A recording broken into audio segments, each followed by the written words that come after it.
Hello बच्चों, आइए देखते हैं एक प्रश्न। एक बच्चे के पास ऐसा पासा है जिसके फलकों पर निम्नलिखित अक्षर अंकित है: A B C D E ए।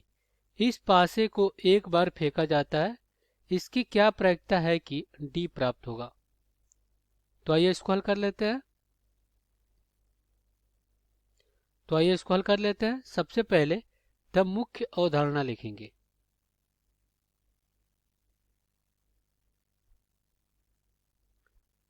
तो ये क्या होगा इस प्रश्न के लिए? तो देखिए, यहाँ पे मान लेते हैं, माना कोई घटना ई घटित हो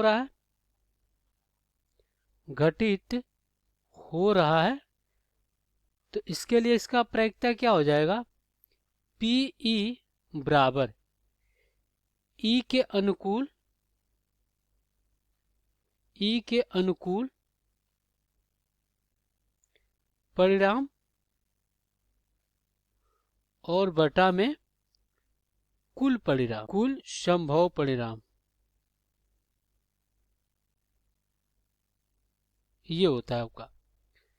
अगर इस घटना को हम क्या करें, एन ई माने, तो ये क्या हो जाता है, एन एस। अब यहाँ पे हम क्या करेंगे, इस प्रश्न को हल करेंगे। तो यहाँ पे पासे के फेंकने पर कितने फलक आ रहे हैं? 6 फलक आ रहे हैं। तो एस बराबर कितने हो जाएंगे? A B C D E ए, ये हमारा आ रहा है। अब इस समुच्चय में एन एस क्या हो जाएगा? ये हो जाएगा 6। यानी कुल संभव परिणाम कितने हो सकते हैं? 6 हो सकते हैं, क्योंकि ए भी आ सकता है, बी भी आ सकता है, सी भी आ सकता है, डी भी, ई भी, ए भी। अब यहाँ पे कह रहा है कि डी प्राप्त होने की प्राय अब हमसे कह रहा है कि डी प्राप्त होने की प्रायिकता बताइए। तो यहाँ पे लिखेंगे डी प्राप्त होने की घटना। डी प्राप्त होने की घटना कितनी है? तो डी प्राप्त होने की घटना कितनी है? एक ही तो है, क्योंकि डी हमें कितना प्राप्त हो रहा है? एक ही प्राप्त हो रहा है। तो यहाँ से देखिए, अब डी एक ही प्राप्त हो रहा है, तो ये अनुकूल परिस्थितियां हो जाएगी और ये क्या हो जाएगी, कुल परिस्थितियां। तो अनुकूल परिस्थितियां, यहाँ पे एन डी कितने आ गया? यहाँ पे एक आ गया।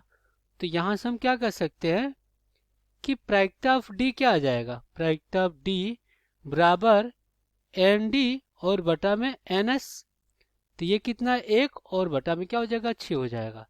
तो डी आने की प्रायिकता कितनी हो जाएगी? 1/6। तो 1/6 क्या हो जाएगा? आपका उत्तर हो जाएगा।